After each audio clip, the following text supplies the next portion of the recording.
Segala hal apabila kita lakukan dengan etika yang baik, maka akan berdampak dengan hal yang baik. Dan dalam kesempatan ini saya akan membahas etika dalam bersosial media.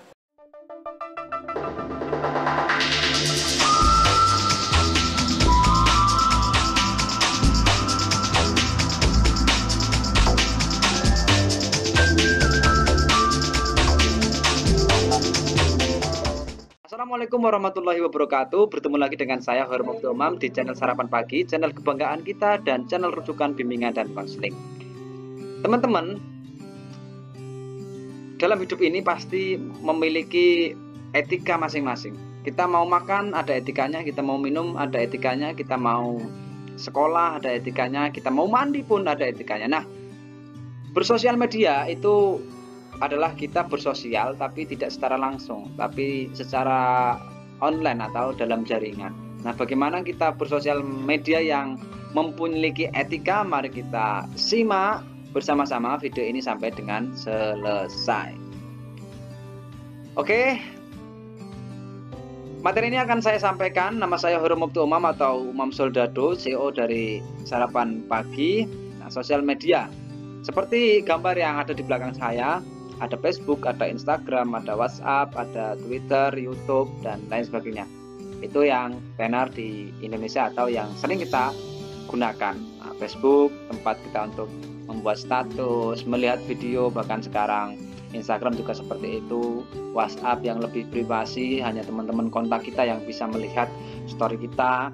Twitter mungkin anak 90-an, anak 80-an yang masih main Twitter. Dan masih banyak lagi sosial media yang lain. Nah, ini sekilas fakta ya teman-teman tentang sosial media.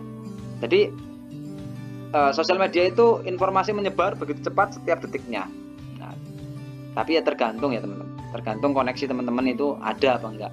Kalau koneksi teman-teman itu H+ atau 4G, nah teman-teman bisa dengan sosial media, informasiku itu bisa menyebar dengan pesat. Teman-teman bisa membaca majalah yang ada di belahan dunia, yang sebelah timur paling timur, sebelah barat paling barat. Nah, jadi teman-teman itu bisa mengakses yang ada di sosial media itu dari manapun dan kapanpun oleh siapapun.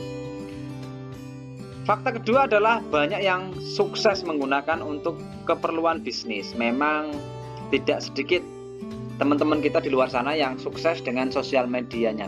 Entah itu menjadi selebgram, menjadi influencer, menjadi YouTuber, menjadi gamer, dan lain sebagainya. Jejak digital yang kita tinggalkan dapat membangun persepsi orang lain tentang kita. Jejak digital itu sangat dipentingkan untuk teman-teman. Jadi ketika teman-teman mengupload satu konten di sosial media, itu bisa dicari oleh orang lain ketika itu adalah masuk dalam kategori branding. Jadi teman-teman kalau ingin menjadi seseorang yang expert, nah tidak hanya teman-teman yang mengakui keekspertannya, tapi orang lain juga, maka orang lain pun akan melihat track record teman-teman, melihat sosial media teman-teman. Fakta selanjutnya adalah informasi dari media sosial dapat menggiring opini dan mempengaruhi pikiran persepsi siapapun termasuk kita. Nah, jadi informasi-informasi yang kita terima dari sosial media itu bisa menggiring pemikiran kita. Nah, jadi sosial media itu bisa menyetir. Nah, terutama pada saat ini banyak sekali konten-konten yang berbau tentang hoax dan tentang ujaran kebencian. Nah, itu sangat cemerlang sekali, sangat tokcer sekali untuk mempengaruhi pikiran atau persepsi masyarakat pada saat ini. Nah, teman-teman bisa kena masalah hukum jika salah dalam menggunakan sosial media. Hoax, ujaran kebencian, penipuan, dan lain-lain. Contoh kasus yang sudah saya lampirkan di belakang saya ini ada dari liputan6.com, 5 status di media sosial berujung pidana. Nah, 5 kasus hoax corona di media sosial libatkan ibu rumah tangga. Ditangkap karena cuitannya di Twitter. Ini cuitan yang bikin Mustafa Nahrawadaya jadi tersangka. Nah, jadi ketika teman-teman salah dalam menggunakan sosial media, tidak beretika, maka itu pun bisa berakibatkan pidana. Tapi ketika teman-teman menggunakan etika dalam bersosial media, nah, teman-teman akan menghasilkan impact yang positif dari sosial media tersebut. Nah, etika dalam bersosial media itu apa saja sih teman-teman? Yang pertama adalah sopan dalam berinteraksi dengan pengguna sosial media lainnya. Hindari ujaran kebencian. Teman-teman boleh benci dengan siapa saja. Teman-teman boleh tidak suka dengan siapa saja. Tapi jangan dibuat status, tapi jangan berkomentar yang aneh-aneh. Karena ketika teman-teman memposting satu komentar yang mengandung ujaran kebencian, mengandung sara, nah itu teman-teman tidak akan hilang statusnya walaupun teman-teman tarik, walaupun teman-teman hapus. Berhenti membagikan dan berkomentar terhadap informasi yang belum jelas kebenarannya. Nah, informasi-informasi yang disebarkan oleh kontak Anda melalui Japri ataupun melalui grup, jangan langsung disebar. Teman-teman cross check dulu. Apakah itu link phishing, link yang merusak HP ya, atau yang merusak akun-akun yang ada di dalam HP. Nah, teman-teman harus cross check terlebih dahulu apakah itu benar-benar valid atau hanya link penipuan atau link ujaran kebencian. Nah, teman-teman harus lebih selektif lagi. Selanjutnya adalah segala sesuatu jangan selalu diposting, mengumbar kehidupan pribadi, perasaan, pikiran secara berlebihan. Teman-teman boleh membuat story, membuat status, membuat story Instagram boleh, tapi jangan berlebihan. Saya sedih banget nih, nah jangan seperti itu. Biasa saja. Boleh mengumbar tapi biasa saja. Perasaan boleh diumbar dalam sosial media tapi jangan berlebihan. Segala sesuatu yang berlebihan pasti berdampak tidak baik. Nah, pentingnya menjaga etika dalam bersosial media.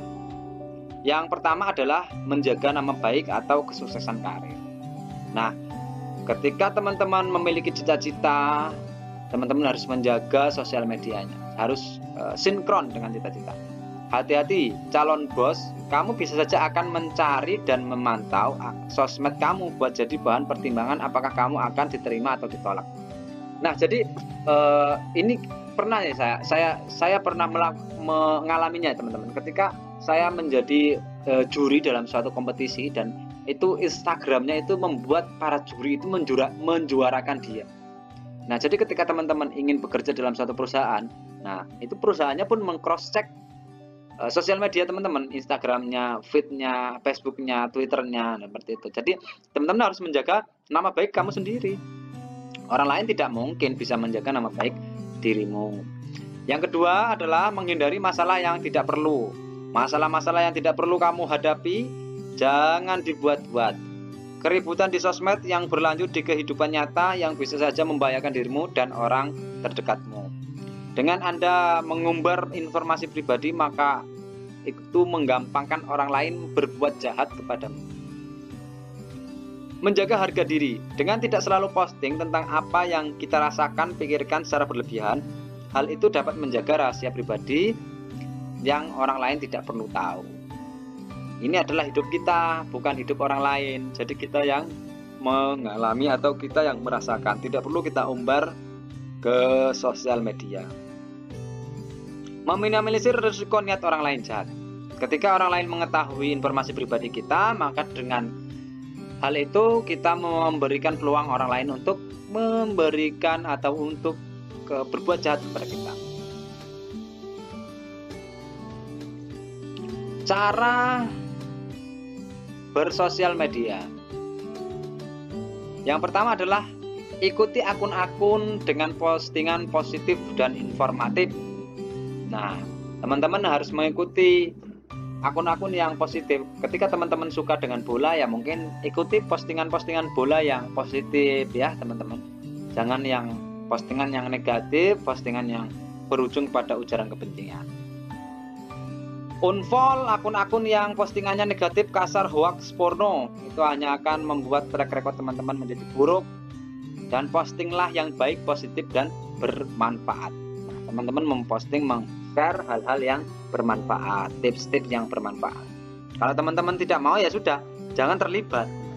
Hindari komentar yang menyinggung, hindari komentar yang mempermalukan orang lain, menghujat orang lain di kolom komentar. Jadi jarimu itu adalah harimau. Daripada nggak produktif, sosial media bisa kamu manfaatkan buat mendapatkan penghasilan. Nah, teman-teman bisa berdagang dengan sosial media. Daripada teman-teman tidak produktif, Dengan sosial media teman-teman bisa berdagang atau membuat jasa yang penting halal, legal, positif, aman, dan pastinya menguntungkan. Nah, di balik sosial media yang bisa menjebloskan teman-teman ke penjara, ternyata sosial media juga bisa menghasilkan uang, yaitu dengan berdagang produk ataupun jasa, asalkan yang halal ya teman-teman, dan aman. Jangan teman-teman menjual narkoba di sosial media, malah teman-teman langsung digerutuk oleh BNN. Di sosial media kamu bisa menjangkau sangat banyak yang berpotensi beli produkmu. Iya dong, dengan sosial media seluruh orang yang ada di muka bumi ini bisa menjangkau produk yang teman-teman jual. Dengan jualan di sosial media, kamu bisa mendapatkan penghasilan yang lumayan, latihan mandiri secara finansial. Terus ribuan orang di luar sana berhasil memanfaatkan media sosial untuk mencari rezeki. Percayaan kamu juga bisa. Nah, jadi dengan sosial media teman-teman juga bisa tuh menghasilkan pundi-pundi cuan. Ya, mungkin kalau untuk pemula bisa untuk uang saku di sekolah, mungkin kalau sudah berumah tangga mempunyai omset yang lebih besar. Nah, itu bisa memanfaatkan sosial media.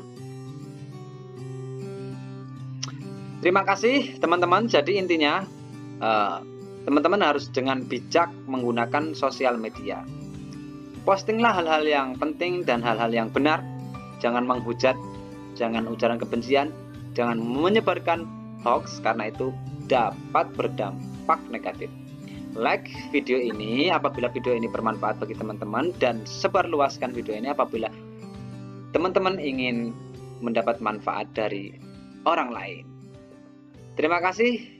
Sampai berjumpa di video-video selanjutnya.